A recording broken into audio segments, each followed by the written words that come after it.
the reason we came to report from here is to juxtapose the dual challenges facing the Pentagon as Russia continues its war of aggression against Ukraine.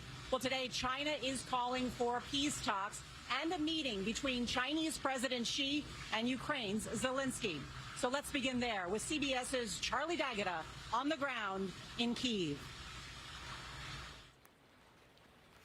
Good evening, Nora. Millions of people across Ukraine have marked 1 year at war today with a mixture of remembrance and defiance. In a lengthy news conference here in Kyiv tonight, President Volodymyr Zelenskyy vowed that Ukraine would be victorious if allies like the U.S. remain united like a fist.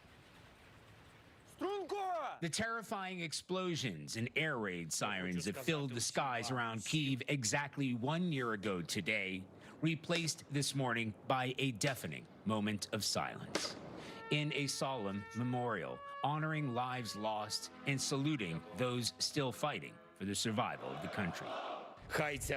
May this be proudly proclaimed everywhere: Ukraine is alive.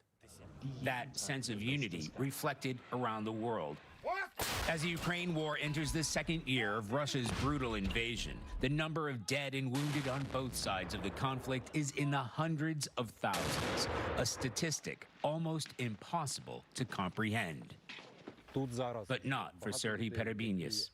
We first met him last year after he saw this image that shocked the world: a family killed by a Russian mortar as they tried to flee, only to realize it was his own family. I was able to recognize them by their clothing, their backpacks, he told us then.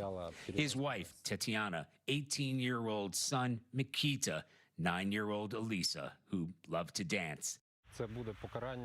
The soldiers who killed my family have died, he said, but there will be punishment to the leadership of Russia. Russia's ally China has called for a comprehensive ceasefire and a 12-point peace plan. President Zelenskyy says he'll meet with Chinese President Xi Jinping, but didn't elaborate on exactly when. President Putin has shown no appetite for peace, either because he truly believes he can still win, or he's in so deep there's no pulling back now. And Nora, we have to report tonight that another American has been killed in action. 28-year-old Andrew Peters, a U.S. Army veteran from Wisconsin. He was fighting with the International Legion. We happened to meet him just over a week ago when he was on some R&R in Kharkiv, when he said he was headed back to the fight in the Donbass region.